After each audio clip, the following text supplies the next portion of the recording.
This is Jess Williamson, and you're watching ZapRoot.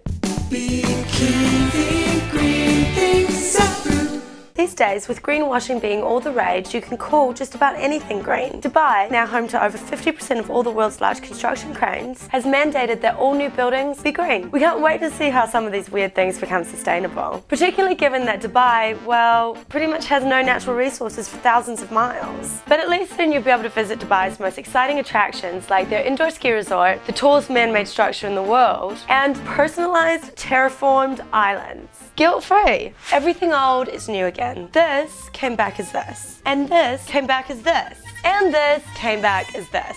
And now, the Fiat 500 is back in action. It's 11.5 feet long, with a top speed of 115 miles per hour, and it gets 56 miles per gallon. Granted, that's if you don't turn it into a Porsche or a monster truck.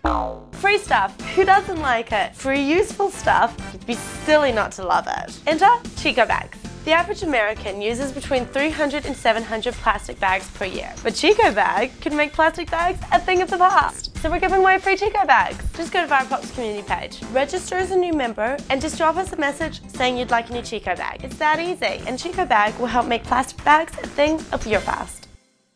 Recently, we had the chance to sit down with Aaron Wolf, the director of a new documentary about what might seem like the most boring subject in the world, corn. It seemed like a great irony that the richest country in the world had such a poor diet. A lot of those foods, processed foods and fast foods and convenience foods, seem to be made out of corn. High fructose corn syrup in soda, fatty corn-fed beef. Corn-fed beef! Do you actually know anything about corn-fed beef? Do you know what it does to them? It's a good thing they slaughter when they do, because it actually kills them to feed them to make the meat like that. So they'd be dead in 6 months anyway eating that stuff, so it's just as well that they slaughter them. Really? Yeah, it's terrible. Last year, for example, we planted 93 million acres. Over 300,000 of those acres were for corn on the cob. That means that 92,700,000 minus a few of those for popcorn all went to producing this kind of industrial grade field corn. Most of the corn we grow in America is actually inedible. It's not very good, is it?